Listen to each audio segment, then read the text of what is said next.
Shut up and sit down.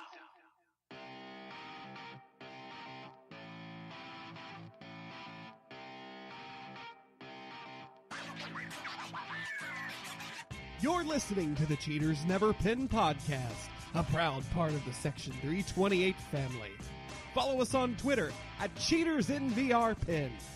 Now, live from ringside, it's Mr. Workrate and JC. Well, welcome to 2018, everybody. This is the Cheaters Never Pin podcast, and we back. Is that right, Tom? I think so. We back. I'm here. And I'm here. You're here.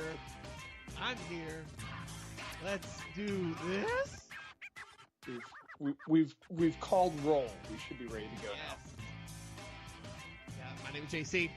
My buddy here next to me at the commentary table, my good friend, Mr. Workman Tom. Hello. God, it's been too long, my friend. Seriously. Remember earlier when I died? No, I don't. Yeah, I feel like I would have remembered your death. Well, I was near death. That's what caused one of the delays. And yeah, that was the first week, and then the second week was holy shit, it's Christmas, and my work owns my soul. Yeah. And then last week was just chaos trying to schedule it. It was more holiday stuff too. With New Year's, true. Yeah. But we back. It's a whole brand new year of wrestling. I'm glad that, none of you got too alarmed to contact us and go, gee, where's the next Cheaters Never Pin episode? I've been concerned. That's true. I'm really glad all of our fans were really concerned with our well-being and the state of the podcast. Thank you for keeping that level head and not, panicking too much. You kept the dream alive out there in silence, and I appreciate that. Going to some other podcast or anything like that, Yeah. We appreciate your loyalty. Yep. But so let's recap what we missed real fast. Clash of Champions happened. That sure was a B show. Honest to God, can't even tell you what happened at it. Yeah, I forgot. AJ won the title? Did he win the title there? Is that where he won the title? Didn't he already have the title? Maybe. Whatever. Yeah, he already had the title. Did he? I can't even remember. Yeah. Anyway. Because he beat Jinder in England. That's right. And he hasn't lost it since. That's right. Yeah, because I remember I got a push notification about him winning the title. That is correct. Yep. So that's pretty much all we missed. It was a really slow couple weeks news-wise, which is good. And holidays will do that. I mean, we had a live Raw during Christmas, which wasn't really groundbreaking or anything like that. It was just pretty much a show. Yeah. Do we have John Cena showed up. There was a title change Christmas night. When Seth and was it Seth and Dean won the tag team titles, or was it Seth and Jason? It was when Seth and Jason Jordan won the tag team titles because Dean was already gone. Yeah. Oh yeah, that's a piece of news. Dean Ambrose out for approximately 9 months. Or 6 months, or whatever the kayfabe number is. I'm not sure. Tricep tear. So he's out. I think that's it. And here we are. But last week kind of got the next 3 months, this huge season of Mania season started. And it started at 2 o'clock in the morning at Wrestle Kingdom 12 in Tokyo Dome. Well, for some of us at 2 o'clock in the morning. Yeah. Well, I think I started at 3 because I was not watching the Rumble. I also heard the Rumble was not good this year. Not that it's ever good, but... The Rumble didn't have... I mean, see, I'm the one who marks out for the Rumble. Just to bring you up to date somewhat, with Wrestle Kingdom, with New Japan Wrestle Kingdom, they open up the show, and by open up, I mean the show technically starts 3 a.m. Eastern Standard Time, but at 2 a.m. they do the Rumble, which lasts 30, 40 minutes. And then there's 20 minutes of dead air. And then until they hit 3 o'clock, then the show starts legitimately. So I'm not sure why they do that. I mean, like when they do pre-shows for WWE events, they kind of mix in packages or whatever with those pre-show matches. It's like, nope, 2 o'clock, bell rings, people start coming out for the Rumble. Out of the dugout, which kills me every year. Yes. And I don't know, I dig the concept of the Rumble the way that they do it, because unlike a traditional Battle Royal or the WWE Royal Rumble, you can be eliminated by being thrown over the top rope, which 0 people were eliminated that way at this year's Rumble.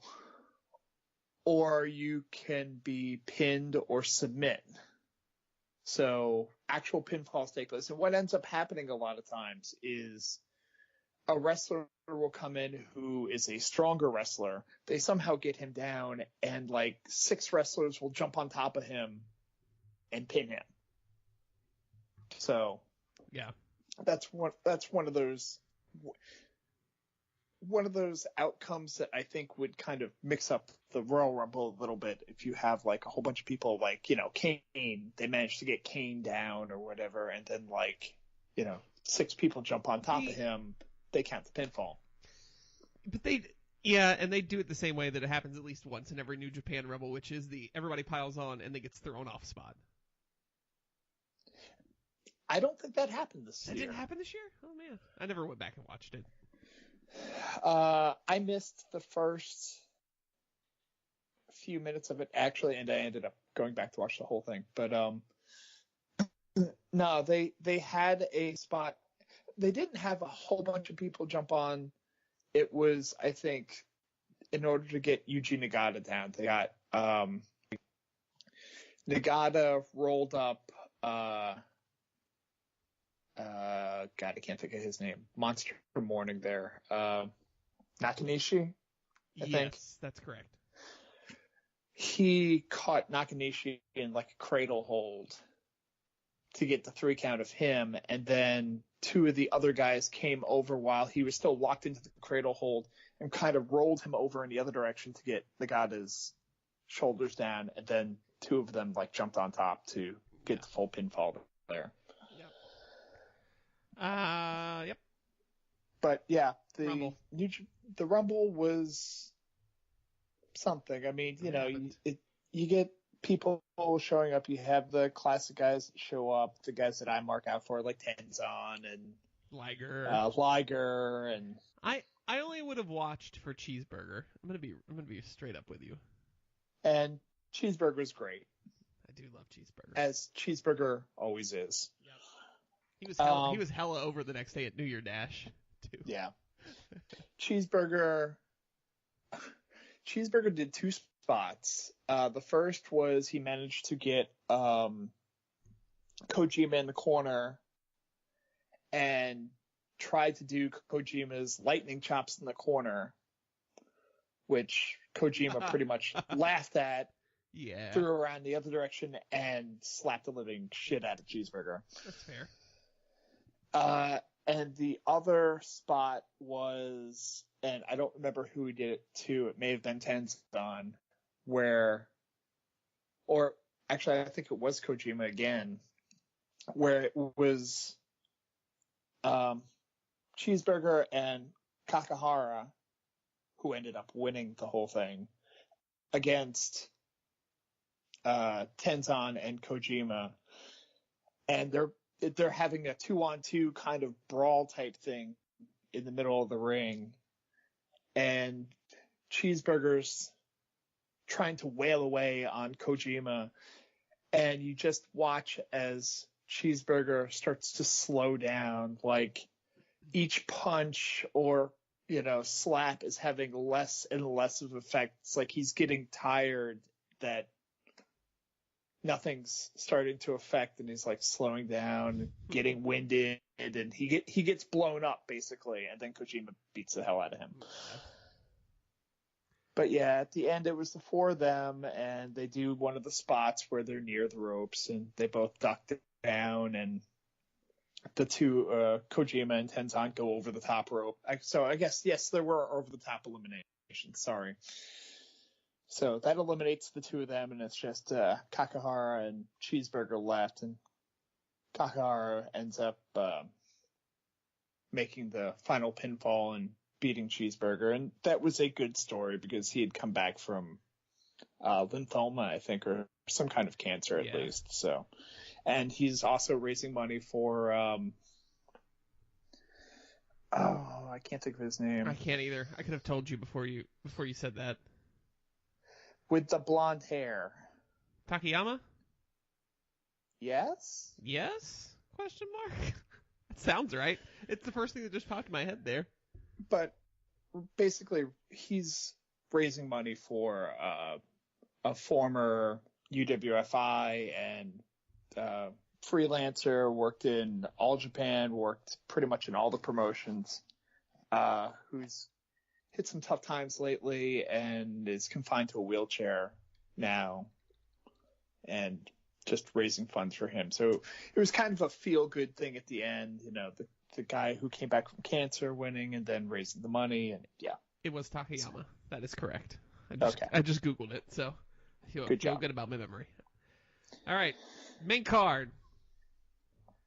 The Young Bucks become 7-time IWGP Junior Heavyweight Tag Team Champions, beating Sho and Yo, Roppongi 3K. Retire the jerseys. Oh my god. Hang from the rafters. Just if I could beat Don Callis over the head for yelling that so many times. Please. It's 3:20 in the morning and I'm annoyed. This is where this is. Fun match. It was a good comedy match to kind of start things. It definitely had a lot of those elements to it. It wasn't quite the spot fest of a normal Young Bucks match, but it had that element to it. But it was still a good still a good comedy match. It was a good way to start the show, get the energy up in the dome. I thought it was more, like you say, it was more of closer to a traditional match, as much as a traditional match as you can get out of the Bucks, I think. Yeah. Yo played the Ricky Morton yep. face and peril beautifully. So they kind of threw it back a little old school, I think. And I think it was funny because the following night or day, whatever time, for the New Year's Bash, they had a 6-man match with the two of them. It was the Elite against Shoyo and I forget who their partner was. It was Cheeseburger, that's right. Because we had the awesome Kenny Omega Cheeseburger segment in the middle of it. Yeah. And it was Yo and I think Nick Jackson that both had back injuries due to bumps that they had taken in this match. That was a fun story that was told in that match. And like the two of them just like getting ready to do spots and both of them basically being old men and just, I'm going to do a spot to you. Oh, my back hurts. And just for about 2.5 minutes, just back and forth. Like, I'd like to do it. And like the two of them like looking at each other like, why are we doing this? Let's tag out and let the rest of them fight. Yeah. That's one thing I always appreciate that New Japan does is when they tell an injury angle like that in the story of a match, that the next day or the next show it's still carried through. Like you had Omega bandaged up as much as he was, and Nick and Yo bandaged up really, really tight. So I always appreciate that. Yeah, I mean that's the thing. It's like we can suspend disbelief only for so much. So if you're gonna be in a match, a 20-minute match where the leg was worked on the entire time, don't show up the next day and walk fine.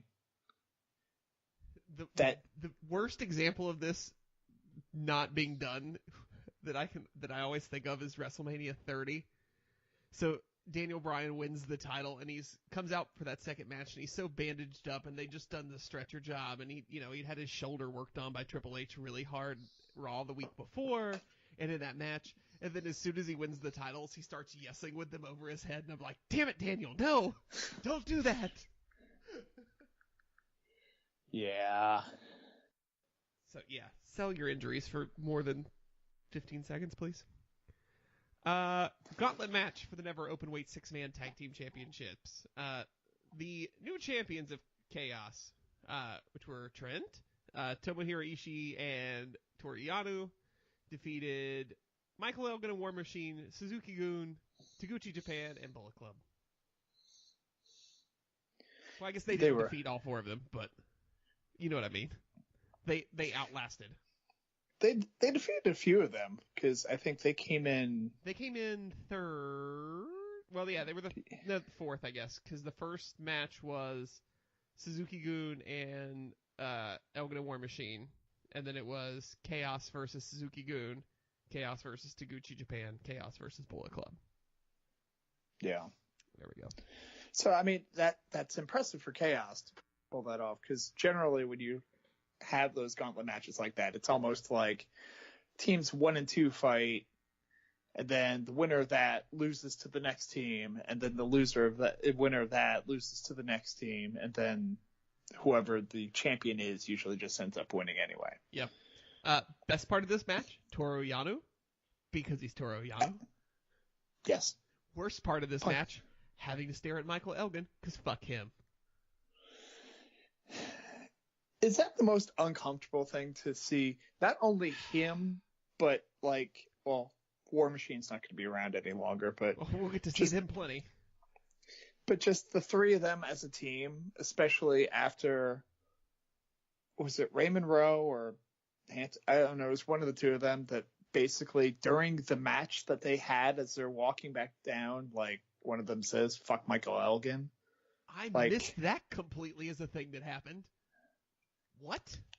Oh, I have to go back. I have to go back and watch that tonight. Not in this match, but in an earlier match, like when that first started to come out about Elgin and his issues, it's like they had a match like within the next couple of days or something like that. Well, good for them. And welcome to NXT War Machine. Yeah. So. I'm now huge fans. And by the way, yeah, War Machine gave notice at Wrestle Kingdom. They are Orlando bound. Congratulations to Fat Carl Anderson and John Tenta Jr.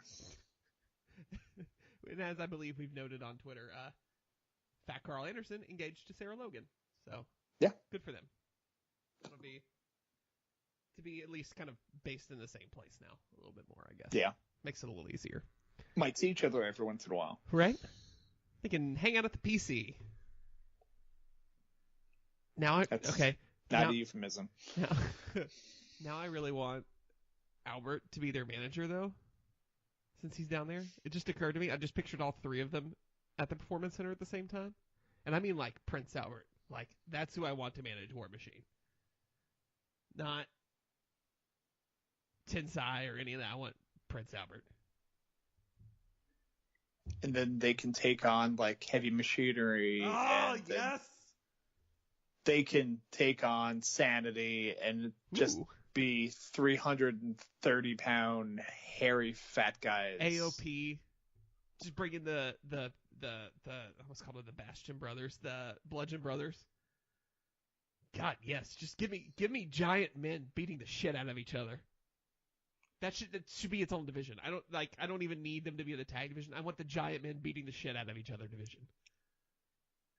Vern Gagne is apparently booking NXT now, so. Well, Triple H is there, so he channels him some Vern. Kota Ibushi, the Golden Star, defeats Cody Rhodes. I'm sorry, Cody, with Brandy Rhodes, because she gets to use the last name. In the Handsome Battle. Can I tell you how much I enjoyed this match? This match was so good. After the disappointment which I don't know why I was so disappointed last year when Cody debuted in New Japan at Wrestle Kingdom. Because that match, I can't even remember who he wrestled, dude. Juice. Yeah, it was Juice, right. The match was just kind of so-so. Like, it was fine. It was a very WWE match, but both of them were still kind of fresh on the WWE, off the WWE train anyway. But, like, Juice separately, but Cody's grown so much as a performer in the last 12 months. And Kota Ibushi's just Kota Ibushi. Like, he's fucking amazing. Like, and Cody coming out with the trunks covered in Swarovski elements with his blonde hair. Oh, God. Amazing. Just healing it up. Cody is a student of, wrestling. It was in his bloodline to begin with. And I think that was one of the things that, because somebody had mentioned to me on Twitter, like, here's one place where WWE dropped the ball. It's like, well, yeah, but. Are you saying Stardust didn't get over as much as it should have?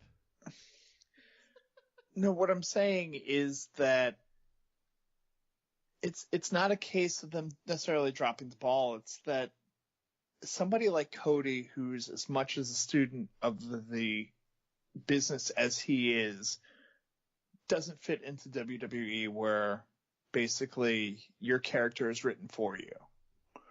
Right.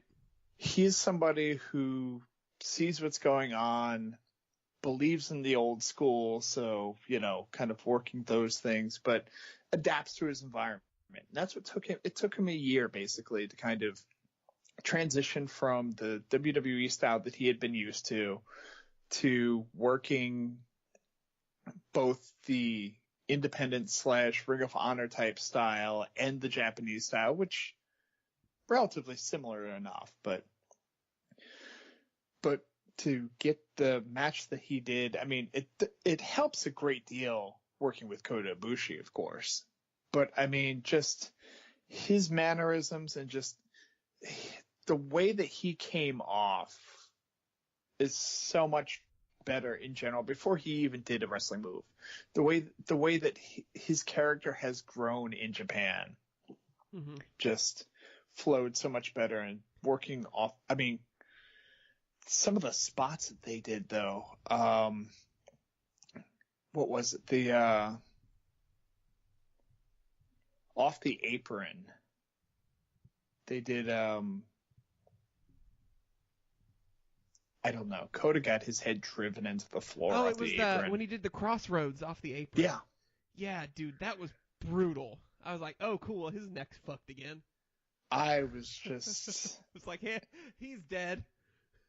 Good Lord. And that was what? Like, this is the third match on the card, and it was maybe 5 minutes into, not even 5 minutes into this match, and I was like, oh, man. We don't build here. We just shoot for the stars. But I mean, the spot with Brandy. Oh, that was so good. Yes. I mean, that's classic, like, 70s, 80s heel right there. Yeah. I think Cody is a prime example of how the Performance Center, as great as it is for training talent in how to wrestle, how it fails to create performers because you're just getting the WWE side of things. WWE and the Performance Center and NXT would greatly benefit from having the excursion system like the New Japan Dojo and the Young Lions get. Yeah. In being able to go out. Now, with them, I mean, they've got enough partners throughout the world now, and who knows, maybe this is part of Triple H's grand vision. But they've got enough partners throughout the world now where if they said, hey, we want you to go to the UK for a year and work in ICW and Progress and learn, and, we want you to go to I don't even know who else they're partnered with at this point. But if they, partnered with, hell, they could partner with Crash down in Mexico. They could partner with, I wouldn't say DDT, but they could partner with Noah, and find ways to get this talent out of Orlando and expose them to other wrestling, and working with other people that aren't just WWE performers, because that has clearly benefited Cody, who grew up in that system and never ventured outside greatly. But part of me wonders too is that there's this style that, I mean, and it comes down to Vince too. There's this style that they want wrestlers to do. It's the TV show that they want them, Yeah. Where's the hard camera, knowing all that type of stuff. Like, they want the product more so, they want the television product more than they want a wrestling match. Yeah. Oh, and I think in their position in being as globally dominant of a media company as they are, that's the right call for them, while trying to hit the casual fan and make revenue. But I think that you can teach that at the Performance Center. You can teach that when you're bringing in these people who don't know how to wrestle from, off the street from any other sport that you've signed. You can teach them that. Send them for a year to really broaden themselves as wrestling performers, and then bring them back.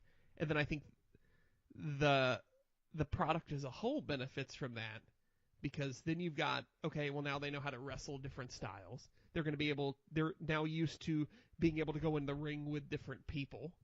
So when we need to start new feuds, we can kind of get that rolling quicker rather than having to feel it out. They're going to be able to broaden how to cut their promos, because somebody's not going to be there writing it for them all the time. Which, even with the experience of being able to have it written for you, having the experience of, I cut this myself, you're going to be able to take that written word and interpret it a little bit better into your character. I just think it would be beneficial, and you're right, it's not going to happen under Vince at all. But I mean, it's a good thing. And then, people come back from their excursion, then you bring them back to the PC, and you have them work on, okay, what did you learn? Here's how we can make that. One good thing WWE does is, here's how to safely wrestle so your career will be long and fruitful, rather than going out and doing a New Japan style match and murdering yourself. So, and how to translate. There's a system that could exist there. They just need to embrace it. Yeah. IWGP Tag Team Champions match. Los Ingobla blah blah blah. LIJ defeats Killer Elite Squad. This is a good match. I did watch this one back. I have watched this one a second time, because I think at the time I said on Twitter, I don't understand Killer Elite Squad. And I think you pointed it out to me on Twitter. Of course I wouldn't, because I'm, a filthy gaijin anyway. So two big white guys, whatever, I see that all the time in wrestling. Yeah. But I appreciate the way they take their big, filthy, beastly white guy gimmick and beat the shit out of Evil and Sonata for an entire match. Once I looked at it that way, I was like, okay, yeah, this was good. This was really good. Yeah, I mean, I haven't really gotten to see Killer Elite Squad that much, but just that the angle when they first started too, with basically like the two of them attacking Evil and Sonata and almost like winning the match in the first like 15 seconds. Yeah.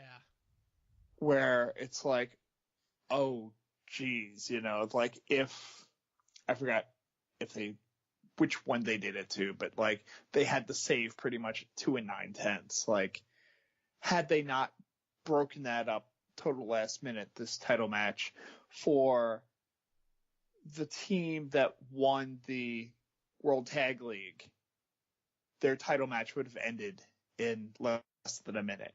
Mm-hmm. Like, that shows you how dominant Killer Elite Squad was. So, and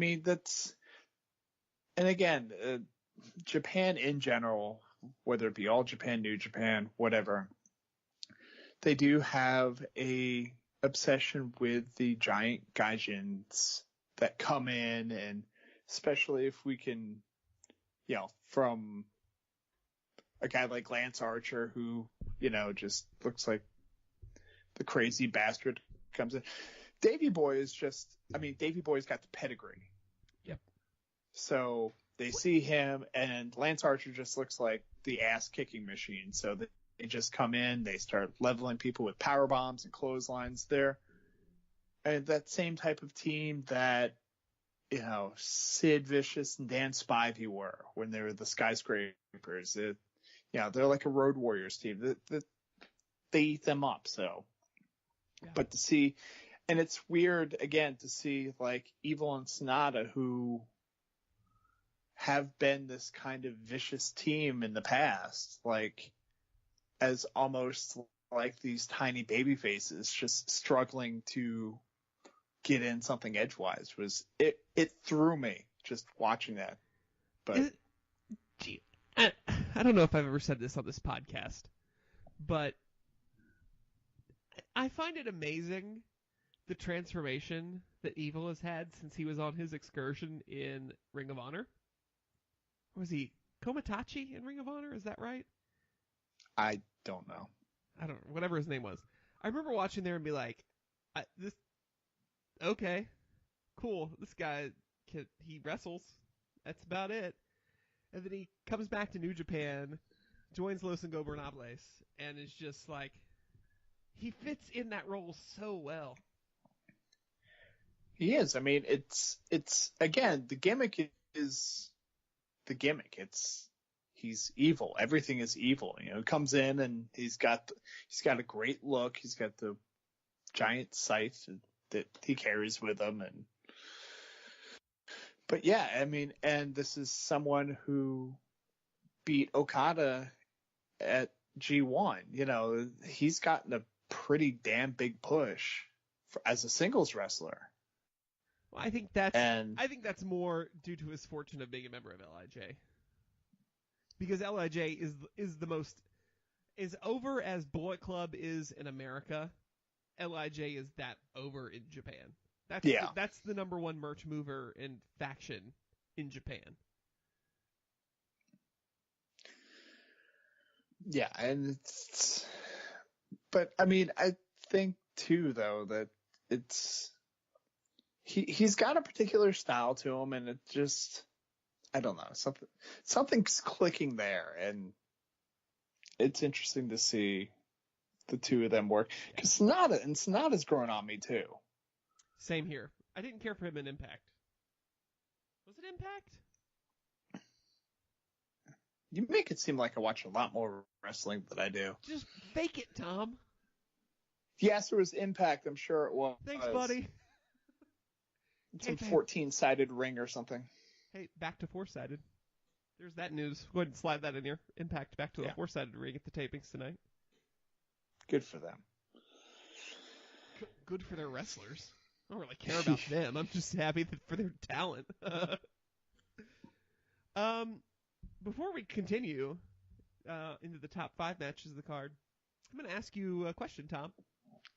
What's that, JC? What are you doing on January 20th, brother? You're going to make me... wait, that's 10 days there. I think I have some plans. What are you doing? I might stop by Bottle Mix. Ooh. Why? See, I don't know where this is going. If you're in the Raleigh area, and if not, please come. You may want to stop by Bottle Mix on Creedmoor Road. Yeah. Creedmoor, okay. That sound right? Sure. Yeah. I don't have this. Keep total, talking. I'll pull it up. Keep talking. Off the top of my head thing in front of me, but a Bottle Mix in Raleigh, a fine establishment for your beer and wine needs, is having a live Cheaters Never Win podcast recording with the guys from Section 328. Derek and Mike will be recording a podcast live, and they're inviting all their friends and enemies, I don't know, people who enjoy seeing podcasts recorded live, I don't know, You say they invite to their come on down and see. You say they So invite their enemies, and I just picture this turning into West Side Story, and like half of us on one side of the street, like doing, our jazz dance, and then the other side does it. And I don't know. Lots of finger snapping. Lots of snapping. Maybe pull out a switchblade. But Jay White will not be there. No. Will you be there though? I will. I will be Okay. there, Tom. Okay. Well, I you'll will be there. Saturday. I'll be there. Saturday. Let's do this. Saturday, January 20th at 1 p.m. at Bottle Mix at 8111 Creedmoor Road in Raleigh, North Carolina. Hey, I knew where it was. There you go. I think they'll be doing their podcast. You can stand in the back and just talk wrestling with us. You don't have to pay attention to them. Yeah. I mean, sure. Tom and I will gladly hold court in the back of the room. Yeah, we'll snark it up if you need to, but Yeah. I probably will only get called out once or twice if we're not paying attention. That's true. I'm looking at this as like the first ever Section 328 Media Empire convention. Yeah, Right. I can see that. So there's going to be a Virgil will be decent there, amount. lonely at his merch table, since it is a convention. So there'll be a decent amount of us there. If you're a fan of either podcast or the Section 328 website or just loud, obnoxious people, Or just us. stop by. There's going to be merch there, possibly free merch. Tom will autograph your forehead. Yeah, Or probably. any other part of your body. Whatever you choose. Yeah, we'll see. Yep. But yeah, come on down, meet us, meet them, and shop at Bottle Mix. They've got a great selection of beer and wine. Check out what the Section 328 pick of the week is. And Yeah. Come on down. just get loaded. Yeah, that's what we'll be doing. Then call an Uber Yeah. or a Uber. Lyft. Or Do Lyft. Uber's kind of dirty. I use Uber. I don't know. Whatever. They're all evil. Yes. But not as evil as evil. And we came full circle. All right, top 5 matches on the card. Let's start with Hiroki Goto defeating Minoru Suzuki in a, as Wikipedia puts it, hair versus hair and no seconds death match for the Never Openweight Championship. Well, that was an important aspect of that because Suzuki-gun always had like 14 people run in, Right. and Well, they still did. that was after it was nearby. Before the finish. They got to the outside of the ring area before Chaos showed up. But yeah, this was God, Suzuki's a scary motherfucker, dude. Oh God. Do you follow him on Instagram, by the way? No, apparently I need to. You should follow Suzuki on Instagram for every like awesome picture he takes of him just like chilling in a fedora, because he's that badass. You look at him and you're like, he could still murder me, and I wouldn't see it coming. He's legit terrifying. Friend of the show, Chris, asked me as he was watching Wrestle Kingdom later on a normal East Coast delay, how much money someone would have to pay me to get in the ring with Minoru Suzuki, and my response was, how much does the average life insurance policy pay out? Yeah. He's so much fun to watch. He is so talented as a performer. Not just his wrestling, but like he knows his character and he owns it. Like his whole gimmick is, I'm going to murder everyone. And then Goto beats him, and now he's really going to murder everyone. So thanks, Goto. Yeah, that was part of the funny thing about it was Goto wins the match, and Twitter's like, oh no. You're almost mad at Goto for winning. Like, what the fuck have you done? Yeah. So it was a fun match. It was what you would expect from these two. It was what you would expect for a never open weight match. It was just clobbering, which is always fun. But I think the highlight of this match was the post match. Yeah, absolutely. So, Goto gets the win. Suzuki-gun pulls Minoru Suzuki out, and they're trying to get him out. They're trying to get him out of the area because they know he's about to get shaved. As Goto grabs the clippers and the chair, gets that set up in the middle, and Suzuki-gun's pulling him out. Minoru breaks away from his stable, charges back towards the ring because he knows, like, you could tell he's like, I got it. You know what? I said I was going to do this. I'm going to fucking do this because this is my honor. He storms back. He grabs a chair, jumps up into the ring, or rolls it, whatever, gets into the ring, clears the chair Goto set up with the chair he's holding, puts his chair down, gets the clippers from Goto, and then shaves his own head, picks up the hair off the floor, puts it on the chair, and then walks out. That is such a fantastic story around the kind of character Suzuki is. And I mean, with the authority that he shaved, because he didn't shave his whole head at that time. No. He just but took out with the big chunk of the authority middle. that he took that chunk of the middle out, I expected to see skull. Like, he was going to take the skin and everything off, because he, like, rammed it into the back like, fucker. But to tell this story about this guy that is, like, constantly on a homicidal rampage, and that is his gimmick, and that is the life he lives, to still have the second to be like, you know what? I said I was going to do this. I'm an honorable person, and I'm going to fucking do this. And he did it. He didn't like it, but he did it. Like, you would never see a story like that in American pro wrestling. I don't care what promotion. They're not telling that story that way.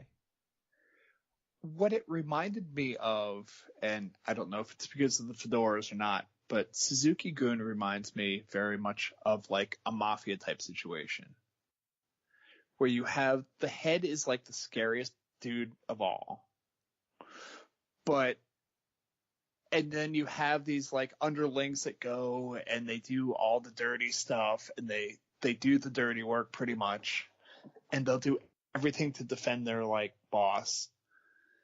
But when he realized that he lost, like, I do have a code, like, and he followed his code, like, regardless, like, you know, paid the man his money. Just, that's what it was. Like, I put up my hair because I wanted to shave your damn head, and I lost, so fine. That was the coolest part of the night to me. That one segment right there. I will never forget that. There's a lot on this show I will never forget, but that is like the number one thing for me. And also a little bit thankful that Goto didn't lose that fine mullet that he has. Yeah, I was kind of worried about it, but I figured after the story they told of, you know, Goto never being able to win because of the rest of Suzuki-gun, that this was his time. Yeah. Fatal. Yeah, it was a fatal four-way match for the IWGP Junior Heavyweight Championship. Will Ospreay, the aerial assassin, defeats Marty Scurll, Hiromu Takahashi, and Kushida. Let's just start from the entrances. Kushida comes out. He's Marty McFly. Yeah. Takahashi comes out. Daryl's in a mask. Was that Daryl? I mean, I'm going to assume it. Do we ever see him hanging out with any other plush cats? I don't know. The cat was in a mask. Okay, but I'm working on like the facts here. Tell me a time you've seen Takahashi with another plush cat. Takahashi, Daryl's got a family. I know. But I don't know how. Daryl's a tough son of a bitch, man. He had his head ripped off earlier this year by Fale. Come on now. I don't know how fast stuffed cats grow. That may have been his son. I don't know. Son of Daryl. That's a great AAA gimmick. El Hijo de Dero. Approximately 3 people out there laughed at that joke. We've got 3 listeners? Yeah. Cool. You, me, and El Patron. Okay. Marty Scurll comes up through the floor with giant fucking wings and his plague doctor mask. He owns his gimmick. He might be one of the top 5 wrestlers in the world right now for owning his gimmick. I don't know if Tom agrees, because apparently he doesn't have a connection right now. But now he does. There we go. I couldn't hear you. It was just dead silent. I was trying to eat some cake. Jesus. Okay. Cover that bingo square. Tom eating on the podcast. Check. Yeah. Nothing is changing here in 2018. Cake. What kind of cake, though? Strawberry cake. Oh, God. Can I come over? Yeah, come on. Yes. We'll just start the whole podcast over and do it face-to-face. How's that? I'll just bring all the equipment. That sounds good. Cool. Yeah, Skrull comes out, full wings, plague doctor mask, looking like the badass he is. No comments? Yes, he did. Yep. And then there's Will Ospreay, in his full purple, including his hair getup. Who is not a cat. He is not a cat. This match was everything I expected it to be. Highlights including Skrull taping Takahashi to the barricade so he can't fight, and then grabbing what I think was said on commentary was 7 pounds of powder and blowing it into Kushida's eyes. Will Ospreay taking the moonsault off of the lighting rig within the first 120 seconds of the match. Yeah. It was the typical junior heavyweight car crash match, and it was perfect. It was all I wanted from this match, and it delivered. And what was, I guess, surprising, or I guess watching other promotions, and it was what made it surprising, is they managed in a 4-way match to make everyone look strong. Yeah. No one came away from this any worse off. They all came off better. Even Marty in losing the title. Yeah.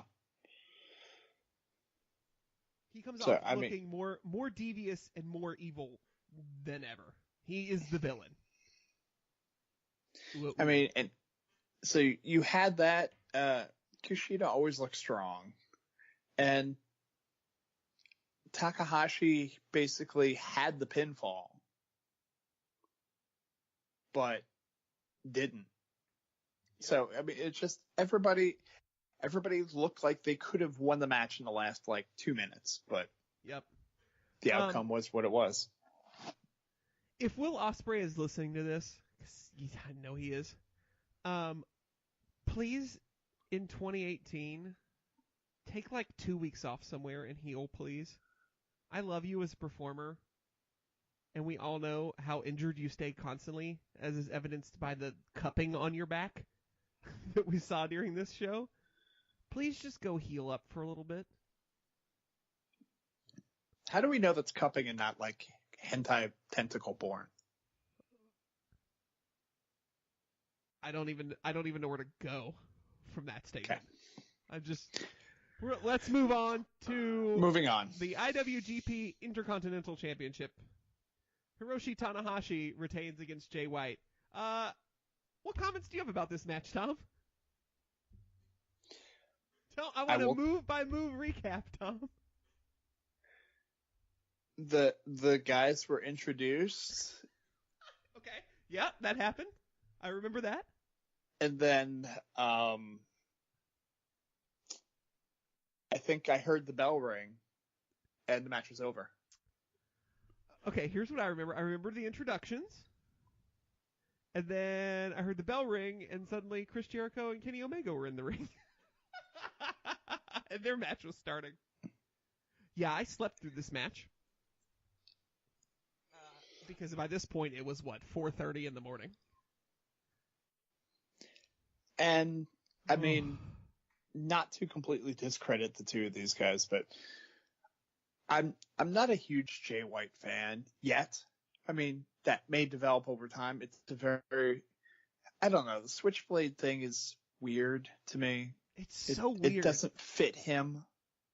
Yeah. Because he just seems, again, I don't know if it's the fact that he's from New Zealand or what. You know, he just seems very clean cut, and then you've got this kind of like badass gimmick with him, but it doesn't fit him necessarily. Yeah. I feel very much the same way about it. And when we knew that was who Switchblade was, I was like, okay. I mean, I'll take this ride. And like, you look at the promo he cut at the press conference. I guess it would have been the day after New Year Dash? Question mark. Maybe it was right after. At the time, my timeline is fuzzy. There's so much has happened. Where he officially joins Chaos, and then basically tells Okada to his face like, that doesn't mean anything though. Like, I'm gonna come for that title. I'm interested to see where it goes. I don't know. I don't see where he fits in the picture of New Japan right now as that character with that gimmick. Yeah, I don't know what his place is. Because I don't think he's a very good wrestler. He's got the right look. He's got the right attitude. He is talented in the ring. I'm not taking that away from him. No. But as a well-rounded performer, which I feel is a theme that keeps recurring tonight, like, I don't know that he's there yet, especially to be put in the role he was in at Wrestle Kingdom, to be in the ring with someone like Tanahashi, going for the Intercontinental Championship. I just don't think he's ready yet. Okay, so I'm gonna make this obscure reference. Have you seen the IT Crowd at all? I think I've watched the first episode. Okay, so this will be lost on you and pretty much. This will be lost on you and everybody else. But I mean, so you have one of the characters basically who's just a regular IT guy, but he decides in one of the episodes that he's going to make a bet that women only like pretty much dirtbags, that men that treat them like garbage. So he's going to put this, a Lonely Hearts ad in the newspaper to find some woman, and he's going to put in the ad about how much of like a bastard he is. But he's not really, but he's trying to play the character. So he actually gets a response to it. He actually has to go out on a date with this person to win the bet. And he shows up for the date, and he's got his hair slicked back, and he's got a leather jacket on, and he's got a cigarette hanging out of his mouth, and he's just talking about how much of a bastard he is. And that is Jay White as Switchblade. He is this clean-cut, perfectly fine dude trying to tell everyone how much of a bastard he is. And he's not. He's Jay White. The whole Switchblade gimmick could have fit with several other wrestlers. And again, I don't know if he's going to grow into this or... Let's hope. Like, if you told me Kenny Omega was Switchblade, I'd be like, okay. Yeah. And I guess it's I haven't seen enough Jay White. Again, the Switchblade thing I don't think works as well for somebody who's, just barely coming off a Young Lions thing. Right. Yeah. I mean, he'll grow into it. He like I said, he's very talented. But I worry, you look at his performances in Ring of Honor and PWG. Those are the only places I ever saw him wrestle in his excursions. And to me, it's just like, yeah, he's very talented in the ring, but there's that the it factor is missing for me from him. And I don't know, I don't think at this time, I don't think the Switchblade gimmick is going to pull that piece of the it factor out of him. And maybe it will. but I'm not high on it or confident in it at this time. Hell, I could see David Finlay being Switchblade a lot more than I could see Jay White. Really? You got to shave him first. No, absolutely. I see that less. I see that less, man. Okay. Yeah. Yeah. I don't get it. Maybe I don't know what the hell the Switchblade gimmick is. He has a Switchblade. This gimmick would have fit in really well during the New Generation. You know, with the Goon and Duke the Dumpster Droese. This is his profession and/or an item he owns.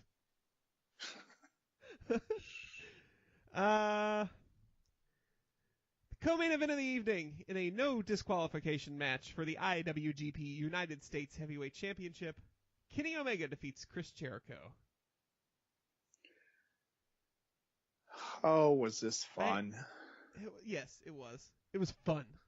Like, this was wrestling. Like, I just thinking about it again, like I'm sitting here in my apartment by myself in front of this microphone with a big goofy grin on my face. Like, just thinking about how much I enjoyed watching this match. You know, it's been a week now, and it's hard for me to recount, like, what happened in the match, but, like, I still recount the feeling it gave me of just pure enjoyment of the sport. What's funny is that we talked about, you know, way back in the third, fourth match, whatever, how much of a heel Cody has developed into and how he's managed to work crowds. Chris Jericho put him to shame in this match. Oh. He played that crowd beautifully. Yep. They didn't really turn. They were still kind of high on him as like, holy shit, it's Chris Jericho. We're still gonna kind of cheer for him until he attacked Red Shoes and Red Shoes' son. Yes. And then it was over. There was not a drop of baby face left in him. There were loud, audible boos, and you don't hear that during like a Japanese wrestling match. Yeah. This, for being a gimmick match, a no DQ match, like, this is must watch, like, for anyone that wants to become a pro wrestler, for how to be a heel. Like, this is how you do it. And you start from the press conference all the way through the press conferences and the announcement all the way through this match. Like, because it is Chris Jericho, it is one of the biggest, most popular, most over performers of all time. And of course, he's coming to your promotion. You're going to fucking cheer him because he is Chris Jericho, and you're excited to see him. But Chris knows he is such a consummate professional. He knows that's not my role right now. I need to get these people to hate me because pro wrestling is good guy versus bad guy. And no, Vince, that doesn't insult your intelligence. Chris Jericho, not the oldest guy wrestling on the card. No. But close, but man, it's hard to say if he was the second or third best performer on this card. I'm going to go a second and put Omega just below him on how well he executed his role. Yeah. I can see that. I mean, you can argue a couple of different people there, but because we will get to the number one performer on this card here. Yeah. We gonna get there. But I mean, just a thoroughly enjoyable match. And again, as the next match will come up, it's the match was done the right way because you had a double main, and that was the whole thing going into it. But one of the concerns with having a double main event, going back to a couple of years ago when Naito got kind of screwed out of his main event. Wrestle Kingdom 8. Yeah. Was that if you're going to have a double main event, you're going to hold both of them up against each other and go, well, what really was the main event? Or one was better than the other, or how was this, and it's not. They wisely did two matches, which were both so well done, but so different types of matches. Yep. That you can't directly compare the two of them. You can't go, well, this one was better. These two guys brought it to the table more than the other. No, they were two completely different matches, both done excellent. Yep. I will argue this was not the main event. This should not have received co-main event billing. I agree. I get how big this match was, and the reason they made it a co-main event is for the global audience. Yes, absolutely. But no, let's just. I can tell we both just want to move on and talk about the main event of the evening, the IWGP Heavyweight Championship match. The Rainmaker, Kazuchika Okada, retains his title against Tetsuya Naito. Oh, what? People were pissed. People were so pissed. Twitter was hot. Reddit was hot. But everybody's a booker. Okada is the best wrestler in the world. There is zero argument. Period. He should be the champion. Do I think that this is the best time they had to make Naito the champion? Absolutely. I'm not arguing against that. Naito is the hottest wrestler on their roster. He is the most over wrestler on the roster. He is the number one guy in New Japan right now. But Okada is the best wrestler and the best person to be the face of that company because this is a wrestling-based company. And I have a fear that people are going to interpret this wrong, and so many people going into this match had already given Naito the belt. And part of me sees that and sees the booking group going, if everyone thinks that Naito's going to win, then Naito's not going to win. Yeah. And I know that is Russo booking. But it's... Yeah, Geto doesn't think that way. Yeah. He just there's too much of a track record there to say that was Geto's thought. And if it was, why? Why is that the reason you made that choice? Because that's stupid. You made the right choice in leaving Okada your champion. And I think the thing too is that does Naito really need the belt? No. We always fall back to that, going, okay, well here's the people, and the thing is, it's not the traditional thing where you have, okay, like somebody like Austin way back in the late 90s or whatever, where you had the babyface chasing after the heel title or whatever, going after. You didn't have that necessarily, and say what you will about Okada, Naito, who's a face, who's a heel, it's all blurred at this point. But you have Naito, who realistically, does he really want the belt? He doesn't really want the belt necessarily. He wants to beat Okada. He wanted to be in the main event. Do you think they didn't give him the belt because they didn't want to buy a new one after he destroyed this one? That economical organization that New Japan Pro Wrestling is. Right. Well, they got to save money while they're going through this whole expansion. Yeah. But I mean, just just my quick thoughts on the match in general, instead of the philosophy or whatever.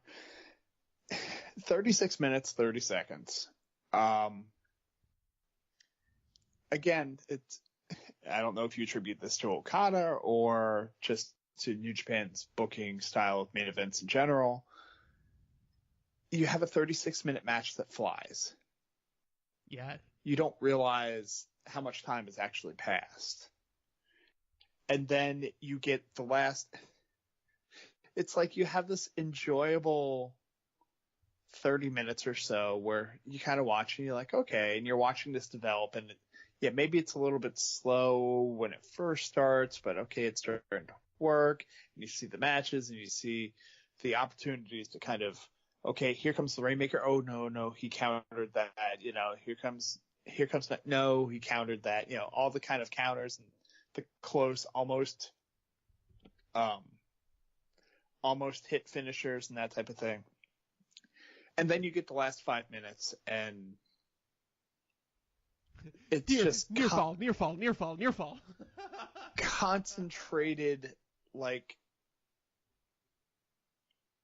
every possible good thing that you can. It is the cream center of wrestling. Just like it's hard to describe, but it's just, yeah, exactly. It's 5 minutes of near falls, and I know the old school wrestlers from the 70s and stuff that are watching this now, they hate that shit. They hate all the near falls and kicking out of finishers, and we had that too. We had Naito kicked out of the Rainmaker. Naito landed his finisher, but couldn't get over to actually make the cover. You had all these near finishes, and I don't know if you have a problem with that. I guess you can have a problem with that, but it wasn't overly done, I don't think. No, because it's easy to do that, where you keep dropping finishers and it doesn't work, and you keep doing these like super finishers off the top rope and it still doesn't matter. You didn't necessarily have that here. You kept it to a level and it worked. So yep. To me, this match was simply there to tell the story that Okada is the best wrestler in the world. And it didn't occur to me until after I heard Brian Alvarez talk about this match. He said he didn't realize till like 30 minutes in, holy shit, Okada hasn't hit the drop kick yet. So then every near fall from then on out, like where Naito had him pinned, it was like, he hasn't hit the drop kick yet. Naito's going to win this match. Because Okada's drop kick is goddamn lethal. And then, of course, he finally hits the dropkick and hits the Rainmaker and wins. But my main concern in telling that story, as great as this match is, I'm thinking long term now. Who do you ever have take this belt off of Okada? I mean, his next feud is against Sonata. You're not going to make Sonata the IWGP Heavyweight Champion. I'm sorry. It's not going to happen. It doesn't make any fucking sense whatsoever. It's not a feud. It's a challenger. Right. And nothing's coming out of that. He's getting his title match, and he's going to get his title match. He's going to get his title match at New Beginning, whatever. But like, who is going to be the main feud as like on the way to Sakura Genesis? Because that's the next big show. Like, I don't know where they're going, and like I don't know who you bring forward to do it, and maybe it is Jay White, and that makes me hella nervous. Like, for all the reasons I talked about earlier, and maybe it's Jericho, because it appears Jericho is sticking around. He at the end of New Year Dash he did attack Naito. So we're building towards, something with Naito and Jericho probably at one of the shows in Long Beach, or the show in Long Beach, I would assume. I don't know where we go from here.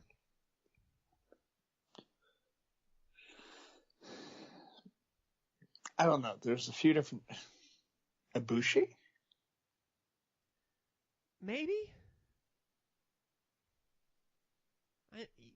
Yeah. I mean, I'm fine with that.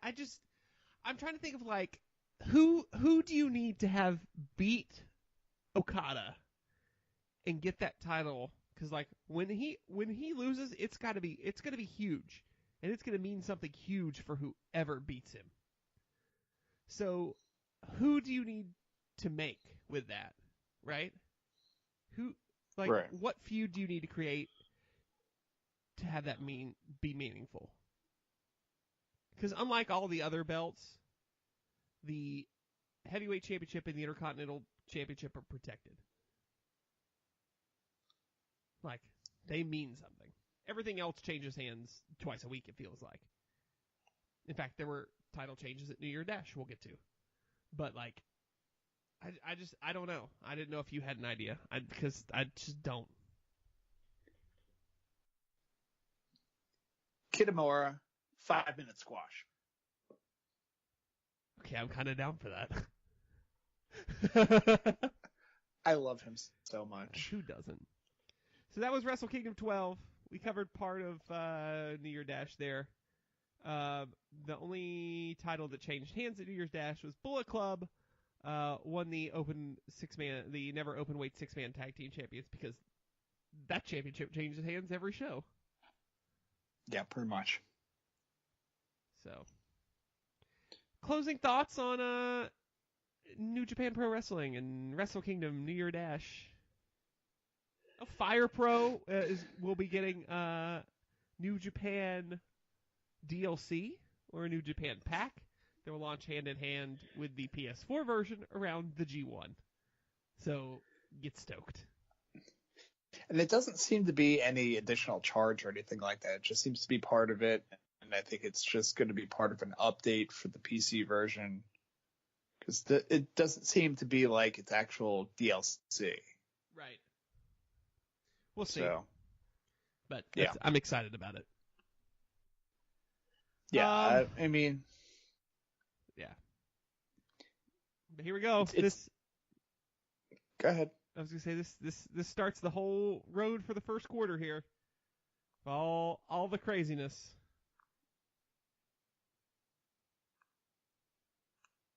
What were you gonna say? I stopped so you could talk finally. No, I was just gonna say how goddamn great Fire Pro Wrestling is. Yeah. Well, yeah. It's not going to be out for PS4 until this summer, apparently, which... Sad, but that's fine. That's unfortunate, but... Builds my hype more. Yeah, it's just such a fun game. I've been playing Fire Pro since mid-90s, I guess. Cool. For the Sega Saturn. I actually modded out a Sega Saturn so I could play Fire Pro Wrestling X 6-man Scramble.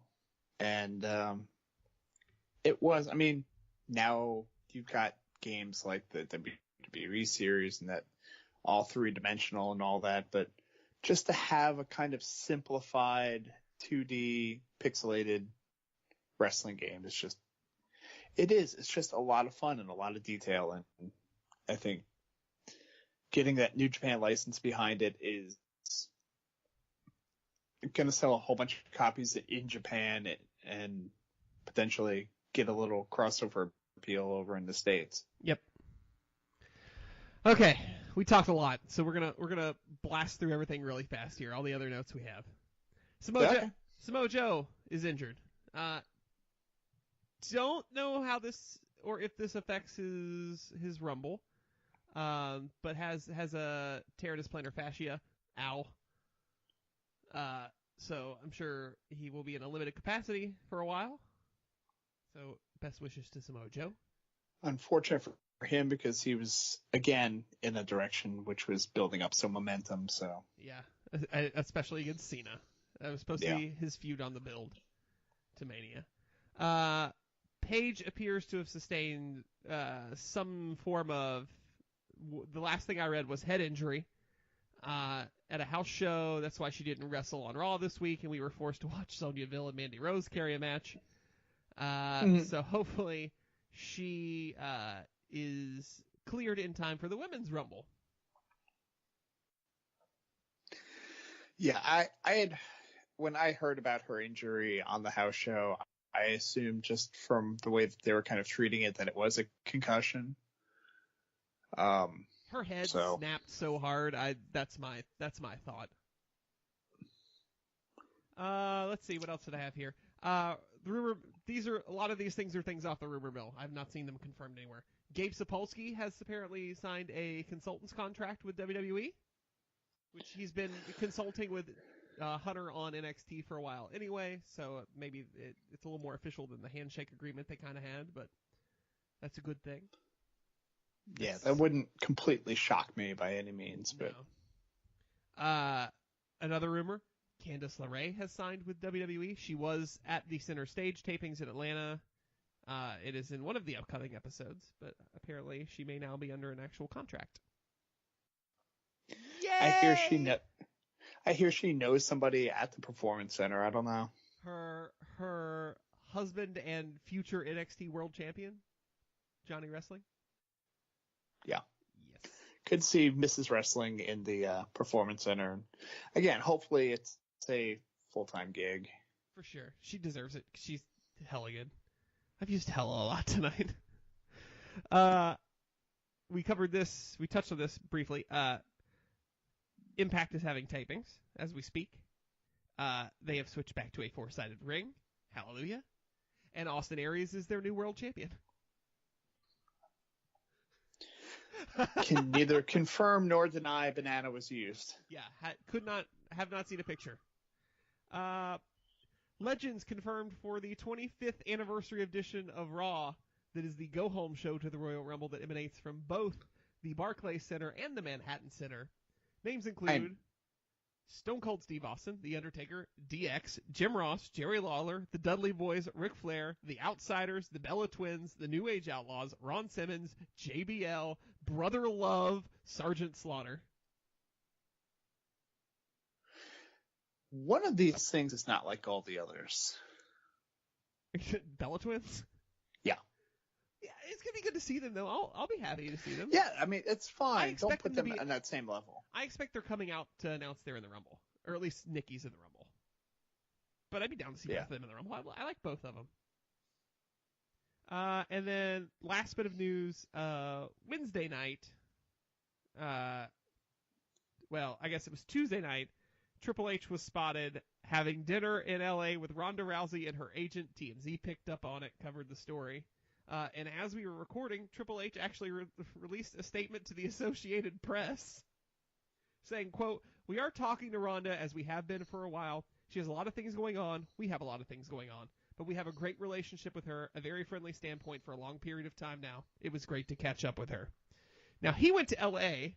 and missed TV that was in Alabama. Triple H is always at TV. Methinks this is probably a more serious talk than he is letting on, obviously, considering the fact he ditched TV to fly to L.A. Yeah, I mean, the gears have to be put in motion, and we're getting close to the point where they're going to want to see her in the Rumble, I would think. Or hoping to get her in the Rumble. Well, I don't know. She hasn't necessarily had the training for... My thought here is you don't put her in the Rumble unless she's going to win the Rumble. And I don't think she's going to win the Rumble because she will probably have the 4 horsewomen versus 4 horsewomen match. Yeah. That's my thought. I mean, we might see her at the Royal Rumble, but I don't think she will be in the Royal Rumble. She has... We go back to this again. She doesn't need to win the Rumble. No, not at all. And I don't know how much, if they do sign her to a contract, she's not going to be wrestling regularly. No. So you don't want to put a title on her or, let's look at the Lesnar example. You don't want to put gold on her to only be defended once every great while. You want to put her out there for the big four, if that even, and to have the occasional appearance. I don't even want to see her that much. I want to see her for Mania and then be done. Like, that's fine. I don't like her anyway. Anyone who knows me knows I have the utmost disdain for the human being that is Ronda Rousey, and I'm so glad she's gotten her face punched in several occasions in UFC lately. And I called it every time. Yeah, but she's going to get her payday. Good for her. She should. Capitalize while your stock is falling, Ronda. Yeah. Gotta do it now. Yeah. Because God knows she ain't going back to UFC anytime soon. Because her and Cyborg, which they're like the same weight class, but yeah, I kind of still want to see Cyborg destroy her though.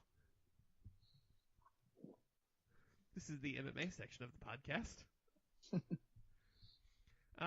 Okay. I think that's it. I think we're back on track for 2018, Tom. I think so. I think we've covered most stuff. We didn't really get to pin mail today because we've already been talking for almost an hour and a half. Yeah. We know how much you people used to love our marathon shows, so we're kind of coming up on the 1 year anniversary too of Cheaters Never Pin. We getting there. Hashtag soon. Because I can remember potentially in our warm-up episode or two talking about Wrestle Kingdom 11. Yep. And talking for entirely too long about that then. So yep. This brings back warm memories. I know there are people that don't care about it, but we need to talk about it once a year at least. So deal with it. It's Wrestle Kingdom. It's the second biggest wrestling event in the world. I mean, and it is, if you look at numbers, how the amount of subscriptions NJPW World got leading up to that card, the strange amount of people that weren't the two of us that were watching Wrestle Kingdom at 3 o'clock in the morning. Yeah, Twitter was lit, man. I wasn't expecting it to be as lit as it was. But it was fun. Yeah, it is. And then between that and the amount of people that, I guess, caught it on Access when it was on just this weekend. Yep, first part aired this week. The rest will air another chunk airs on Friday, and then I think it concludes the week after, I believe. Which, from things I've heard, I am thankful I watched the Kevin Kelly, Don Callis version. Yeah, they did good. They always do good. I'm not worried about it. All right, well, let's wrap this thing up. Put a bow on it. So tell the people where they can find you on the internet, Tom. Go on the Twitter machine at Mr. Workrate, at MR Workrate. I don't know if NJPW World has a social account, but I'm not on that either. So just stick with Twitter. Yep. You can find me and don't mention hockey. No. It's a sore subject. Sometimes. It's horrible. Just pick one goalie, though. Yep. You can find me on the internet at JCBobbitt, at JCBOBBITT on the Twitter, the Instagram, the Snapchat, wherever you want to find me. I'm there. You can find the show on Twitter at CheatersInVRPin. We're on Facebook, too. You can like us there. We got 2 great buttons on our website, cheatersneverpin.com. There's an Amazon button if you're doing any shopping, and our Patreon button if you want to contribute a little bit to the show. There we go.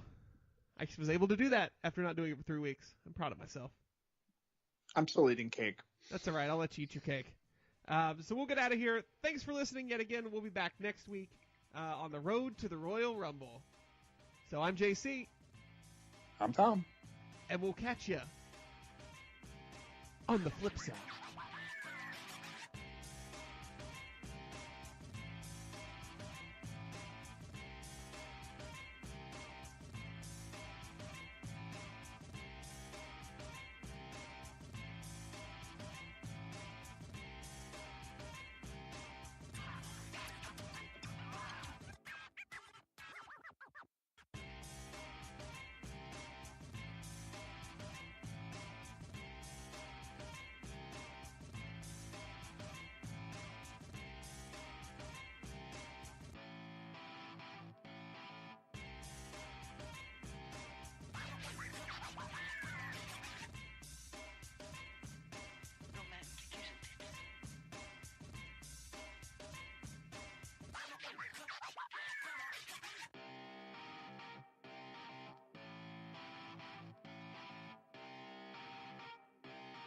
Shut up and sit down.